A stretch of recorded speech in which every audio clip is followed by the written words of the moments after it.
strategy, which he chooses to deploy, and the moderators, what standards they have for the truth. Yeah. All really interesting. Big night. I'm really excited. I just feel excited. See, and this is the Rachel's influence, right? I mean, I can just imagine she's, for us political nerds, this is sort of the prom and Christmas and Hanukkah all rolled into one. We'll all be here with our snacks. 8 nights of Hanukkah, Christmas, and a little bit of the Super Bowl. We'll take it all. It's pluralism. Nicole, I'll see you out at the table. We'll all be watching together tonight. I'll see you soon. See you soon. Absolutely. Our thanks to Nicole Wallace. Welcome to The Beat. I'm Ari Melber. And welcome to Debate Night in America. Let's start with what we know. The data suggests more Americans will be watching politics tonight than any other night this year. We can show you the stage already set in Philadelphia, where Trump and Harris face off for what is going to be their first meeting ever. Yes, they're both in politics, a former president, a current vice president, but they've never actually been in the same room. And they both face high stakes, as Nicole and I were just discussing. The last debate clearly had more pressure on Biden than Trump, and then sparked weeks of intrigue, which led to the president's unprecedented exit from the race. These two, this time, face a tight race. Trump and Harris are tied in current polling in the key states that could decide the whole thing, including Michigan and Pennsylvania. Harris has been marching through weeks of campaigning and often quite positive national coverage since she became the nominee in what happened in politics coming out of that last debate. But again, tonight is still different. And this is not just excitement, even though we are excited, we admit it, or news speak or nerd speak. I'm going to walk it through with you right now. Tonight is actually on track to be Kamala Harris's largest live audience ever. The Democrats' convention drew about 20 million nightly TV viewers, slightly more than the RNC. Her VP debate last cycle drew a whopping 58 million live viewers. Tonight's debate expected to surpass that and surpass the Trump-Biden debate of the summer. And maybe even surpass, according to some analysts, the 73 million people who came together and watched that 2020 debate, which was a big one and high stakes, and also, of course, during lockdown when more people were home all the time. But let me tell you this. Analysts are forecasting a TV audience tonight on par with the largest cultural moments across the history of modern American television, including back to eras where there were far fewer channels, there was no internet streaming, and people certainly weren't on their phones. For example, tonight could draw an audience that could upend this whole race, because they are saying it could draw more than the 76 million people who came together to watch the Seinfeld series finale live in 1998. And that comparison comes from the New York Times itself, which reports that the audience would rival those final episodes, say, of Seinfeld or Cheers, which drew a whopping 80 million, I can tell you, all the way back in the simpler media days of 1993. Those are huge numbers. As big as the biggest show ever about nothing.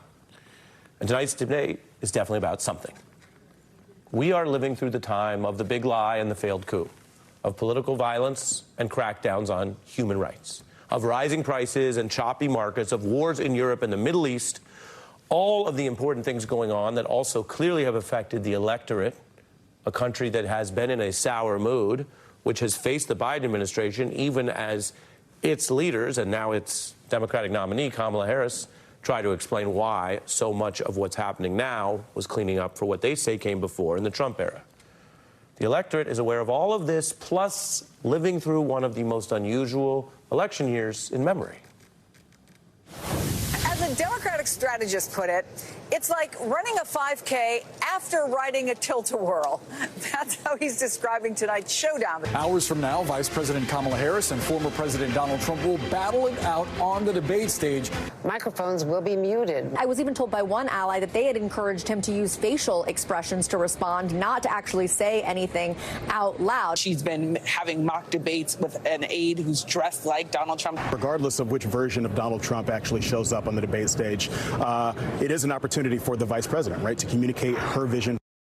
An opportunity, a clash, and a heck of a lot of pressure. As for the debate stage, we've seen both of these candidates' styles on display. Our plan will bring health care to all Americans. Nobody's done it. So we're cutting health care. If you don't mind letting me finish, we can then have a conversation. Such a nasty trust fund. Proud Boys, stand back and stand by. We need someone on that stage who has the ability to go toe-to-toe with Donald Trump. That was the candidate then in the Democratic debates, Kamala Harris. Now she's doing that tonight for the first time. Now, as for the record, setting this up tonight, Donald Trump has done general election debates in 16, in 20, and his primary debates. Harris has done one with Pence. Her time as a prosecutor does lend her more of an edge than many typical politicians, who you might have noticed can be quite long-winded after years serving in talking clubs like the U.S. Senate. But let's be clear as we head into this tonight, looking at the evidence and the record and why this is tough. Donald Trump has an edge that goes beyond even his times on this particular stage. Debates are a television experience. They are really a type of TV show with higher ratings than most other political programs and TV shows. And Trump spent his adult life in his own show, the actual reality show of The Apprentice, literally, and dozens of other made-for-TV and PR events and performances. Donald Trump oozes the quips and zingers that many politicians try to learn later in life. That's why Harris's own aides have been emphasizing Trump's experience as a debater, pointing out that he's done all those debates I mentioned, including the recent one with Biden, that he has more recent experience, while also hitting him for rambling speeches and lies. It's clear both of these people who face off tonight against this clear set of high stakes and a huge audience, both these people are strong communicators. They're going to lean into their strengths, as we've seen before. What we have not seen is how they may impact each other's performance. It's unfortunate that we have someone on the stage who is attempting to be the Democratic nominee, who during the Obama administration spent 4 years full-time on Fox News criticizing President Obama. I'm totally under-leveraged because the assets are extremely good, and I built a great company. I am the only person on that debate stage who has dedicated their life to reforming this criminal justice system. New York, it's a ghost town. It's a ghost town. And when you talk about plexiglass... If you got something to say, say it to my face. I know Donald Trump's type. They have both been gearing up for this. And when you are up on that stage, you are alone. There is no teleprompter with stats or speeches. There's certainly no earpiece with any disembodied voice offering you tips. Some of the most high-performing competitors on earth still get their live coaching on the sidelines while they're on the field because it can help, because coaching works. So it's, again, as a level set here, worth remembering, these candidates are out there with no such staff help. The rules ban all of that, and they bar bringing even your own handwritten notes on the stage to maybe help your memory. That's something, by the way, that even very experienced speakers tend to bring when you give a public address, let alone 90 minutes up on a stage. The rules mute the mics, as you've heard, and require measures to reach the goal of a, quote, civilized discussion. Have you met both these candidates? One of them may struggle with that. Any coaching, though, will have to be finished before they step out on that stage alone, before the 9 p.m. start tonight. And we do know both candidates have tapped their own advisors for prep. Donald Trump using his campaign leadership you see here, as well as his longest-serving loyal aide, Stephen Miller, who's still very involved and served in the White House, and one of his most vocal and controversial defenders in Congress, Matt Gaetz. This is the debate prep team, and it shows you some clues as to the assertive style that Trump may deploy tonight. We can tell you Harris has prepped with a number of different experts. You see Karen Dunn, who's a top lawyer, who's also defending Google right now in a big high-stakes case. Reines there, who you see has played Trump before for Clinton, and some of the other people that she's relying on.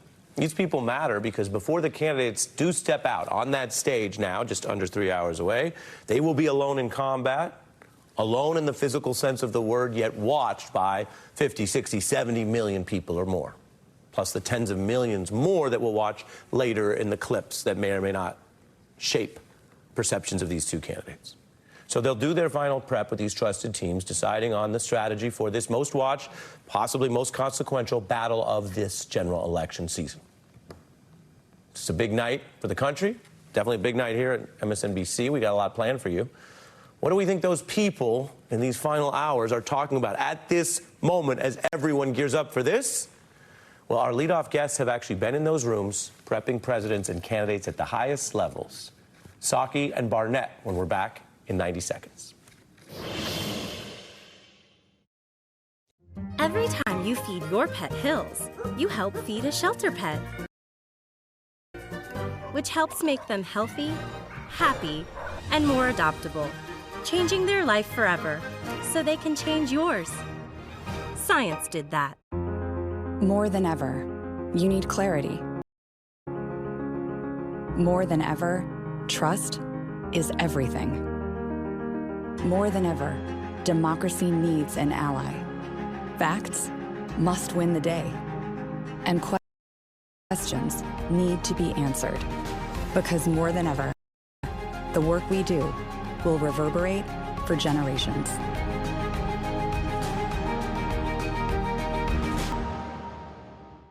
Now let's go to Minnesota's Democratic Governor Tim Walz. These guys are just weird. Robber barons like J.D. Vance and Donald Trump gutted the Midwest. Your first reaction to the choice of Tim Walz? Democrats were deflated. Now, game is on. I think this race is going to get even more interesting. Morning Joe, weekdays from 6 to 10 on MSNBC.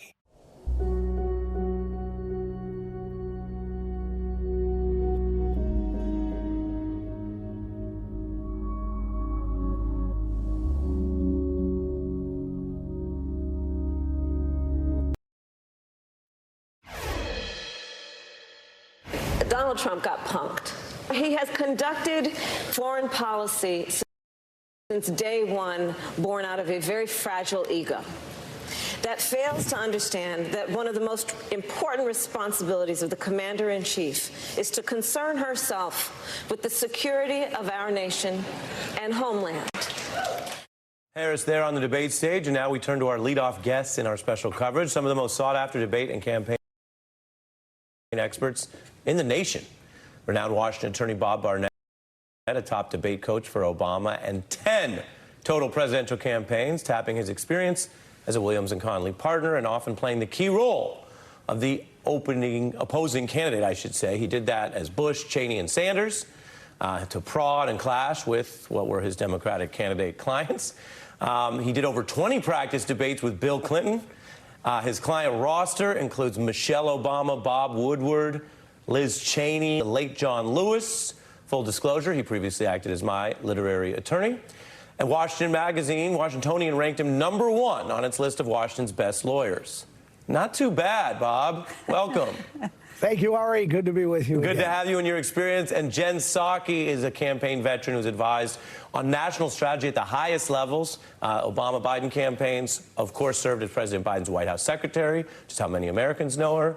She also knows the vice president well and is our colleague now, host of Inside with Jen Psaki. Big night for America, but big night for your voluminous and accurate intros. Welcome to both of you. Thanks, Ari. Thank you. Thank you. Bob, what do you see tonight?